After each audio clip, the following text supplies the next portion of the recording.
Hello everyone, I am mean और आप मेरे साथ सुन रहे हैं अनडिजायरेबल मैरिज का एपिसोड नंबर 2। चलते चलते उस आदमी ने फिर पूछा, वैसे आप किस चीज़ का इंटरव्यू देने आई हैं? मे आई नो? इस पर रिवा आगे की ओर देखते हुए बोली, जी मैं यहाँ मिस्टर वंश सिसोदिया की सेक्रेटरी की पोस्ट का इंटरव्यू देने आई हूँ। और ये सुनते ही उस आदमी के चेहरे पर एक कातिलाना मुस्कुराहट आ गई। आखिर वो और कोई नहीं, अपना फेमस प्लेबॉय वंश सिसोदिया ही तो था। उसका ये जवाब सुन वंश खुद से कहता है, सॉरी मिस, तुम मेरे टाइप की नहीं हो और जैसा तुम्हारा कॉन्फिडेंस है उसे देखकर लगता नहीं है कि तुम्हें ये जॉब मिलेगी। You are beautiful but you are not my type. और वंश सिसोदिया को ब्यूटी से ज्यादा टाइप और वाइब वाले लोग पसंद हैं। तो अगर इंटरव्यू से भी नहीं मिली जॉब तो मेरी तरफ से भी नहीं मिल रही। और ये सोचते हुए उसके चेहरे पर उसका घमंड साफ नजर आ रहा था। पर तभी रिवा बोली, वैसे मैंने सुना है कि यहाँ के जो बॉस हैं मिस्टर वंश सिसोदिया काम के मामले में बड़े खड़ूस हैं। वैसे बड़े ही ठरकी और लड़कीबाज आदमी हैं। ऊपर से उस महान बुद्धिजीवी व्यक्ति में घमंड भी कूट कूट कर भरा है, जैसे कोई हूर का परा है जो आसमान से टपका है। उसके इतने चर्चे सुने हैं ना इस शहर में, वो भी ऐसे वाले, मन करता है जब सामने आए तो अपने नाखूनों से उसका मुंह नोच लूं। पर कर नहीं सकती, मजबूरी है, क्योंकि नौकरी भी यही करनी है। आखिर यही एक वैकेंसी दिखी। पर मुझे उसके नीचे बिल्कुल काम करने की इच्छा नहीं है, क्योंकि मुझे लड़कीबाज लोग नहीं पसंद। रिवा बिना रुके बोले जा रही थी। आखिर उसका व्यक्तित्व ही ऐसा था कि बिना सोचे समझे वो कहीं भी कुछ भी बोल देती थी। वो दिल की साफ और एक सरल स्वभाव की व्यक्ति जो ठहरी। वहीं उसकी बातें सुन वंश के चेहरे की वो मुस्कुराहट हवा हो गई और उसकी जगह एक हैरानी और नाराजगी ने ले ली। तभी वो खुद से बोला, अब तो ये जॉब तुम ही करोगी। एंड ट्रस्ट मी, अगर पहले महीने में ही तुम्हारा रोना ना निकाल दिया ना, तो मैं भी वंश सिसोदिया नहीं। और ये सोचते हुए उसके चेहरे पर एक कातिलाना मुस्कुराहट फिर घर कर गई।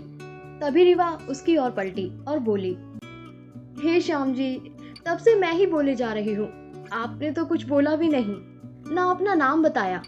चलिए आप बताएं, उससे पहले मैं बता देती हूँ। I am Riva Sharma. और आपकी तारीफ? ये कहते हुए रिवा ने अपना हाथ उसकी ओर हैंडशेक के लिए बढ़ाया।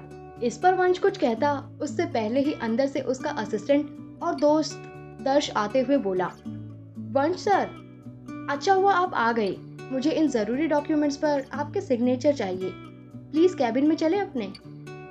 वहीं ये सुनते ही रिवा की ग्रे आंखें और बड़ी बड़ी हो गई और उसका एक्सप्रेशन ऐसा था कि मानो कांटो तो खून नहीं, मांगो तो पानी नहीं। वो कभी हैरानी से वंश तो कभी दर्श की ओर देखती। तभी उसका ध्यान गया कि जब से वो वंश के साथ चलकर अंदर आ रही थी, हर कोई उन्हें देखकर खड़ा हो रहा था। और अब उसे समझ आया कि उसने फ्लो में किसके सामने क्या बोल दिया। उसने कितनी बड़ी गलती कर दी, ये महसूस कर उसने अपनी आंखें बंद कर ली, वो भी कसकर। तभी उसे वंश की आवाज आई, जो उसे देखते हुए एक मुस्कुराहट के साथ बोला, मिलता हूँ आपसे इंटरव्यू में मिस चिटचैट शर्मा। और हाँ, I wish you all the very best for your interview. उम्मीद है ये जॉब आपको ही मिले। I am waiting to interview you, पर अभी के लिए excuse me for a moment. और ये कहते हुए वहां से दर्श के साथ वो अपने प्राइवेट लिफ्ट की ओर चला गया। वहीं वंश के जाने के बाद रिवा अपने सर पर 2-4 बार हाथ मारते हुए बोली, रिवा रिवा रिवा, क्या किया ये तूने? अरे जिसके सामने कुछ नहीं कहना था उसके सामने उसकी राम कथा का बखान कर दिया। जिसे झूठी तारीफें कर करके चने के झाड़ पर चढ़ाना था, उसी के व्यक्तित्व का उसी के सामने चीरहरण कर दिया। क्यों तू ऐसी क्यों है? अपने काम खुद क्यों बिगाड़ती है? और ये कहते हुए वो अजीब अजीब सी शक्लें बनाकर ऊपर देखने लगी। फिर अगले ही पल मुंह बनाकर बोली, ये सब ना आपकी गलती है खाटू वाले श्याम बाबा। मैंने नौकरी दिलवाने की बात की थी और आपने बिना इंटरव्यू दिए लात मार के निकालने वाला सुन लिया क्या? अरे जिस तरह मैंने उसके बारे में बोला, जॉब देना तो दूर की बात है, ऐसी इज्जत अफजाई करेगा कि कोई और कंपनी भी मुझे जॉब ना दे। मतलब आप हमेशा मुझ जैसे मासूम भक्तों की जिंदगी में ही ऐसे महान बुद्धिजीवी उपद्रवी व्यक्ति कैसे भेज देते हो? लेकिन अब मुझे नहीं जाना इंटरव्यू देने, पर जाना तो पड़ेगा, जरूरत है। सॉरी बोल दूंगी और क्या। और ये कहते हुए वो मुंह बनाकर वहां से रिसेप्शनिस्ट, जो कि उसे अजीब तरीके से घूर रही थी, उसकी ओर आकर वंश के ऑफिस का रास्ता पूछ उसके ऑफिस की ओर चली गई। वहीं इस तरफ वंश के कैबिन में आते ही वंश अपनी चेयर पर बैठते हुए दर्श की ओर देखते हुए बोला, मैं ये फाइल देख लूंगा, इसे यहाँ रखकर जल्द से जल्द जो लड़की मुझसे नीचे रिसेप्शन पर मिली थी और टकराई थी, वो सफ़ेद चूड़ीदार में, उसकी जितनी हो सके उतनी इंफॉर्मेशन लेकर आ मेरे पास, पर्सनल प्रोफेशनल एवरीथिंग। लेकिन सबसे पहले यहाँ जो उसने अपना सीवी भेजा है वो दे मुझे, गेट इट फास्ट। और ये कहते हुए उसके चेहरे पर सख्त नाराजगी के भाव नजर आ रहे थे, जिसे देखते हुए दर्श अपने फ्रेंड वाले मोड में आते हुए उसे पानी का ग्लास पकड़ाते हुए बोला, ओ भाई, अब उस बेचारी ने क्या कर दिया, इतनी मासूम सी तो लग रही थी। अब तुझे उससे भी प्रॉब्लम है जो आज ही ऑफिस में आई है, या उस पर भी लाइन मारनी है? कम से कम नई आई लड़की को तो बख्श दे कुछ वक्त तक वंश। और ले, पानी पी और शांत हो थोड़ा सा, तुझे थोड़ा शांत होने की जरूरत है। इस पर वंश पानी का ग्लास लेते हुए उससे बोला, पागल है क्या, देखा है उसे, मैं उस पर लाइन मारूंगा? इतना भी गिरा हुआ स्टैंडर्ड नहीं है वंश सिसोदिया का। और पहली बात, मैं कभी लड़कियों को लाइन नहीं मारता, मैं बस उन्हें एक ग्रीन सिग्नल देता हूँ और वो खुद ब खुद मेरी ओर खिंची चली आती हैं। क्योंकि लड़कियों को लाइन मारूं, इतना फिजूल मैं नहीं। आखिर इन लड़कियों को धोखा देने और पीठ पर खंजर घोंपने के अलावा आता ही क्या है। और ये कहते कहते वंश के चेहरे पर एक अलग सा दर्द नजर आने लगा, जिसे उसने अगले ही पल बड़ी सफाई से छुपाने की कोशिश की, लेकिन अपने सबसे अच्छे दोस्त दर्श की नजरों से छुपा नहीं पाया।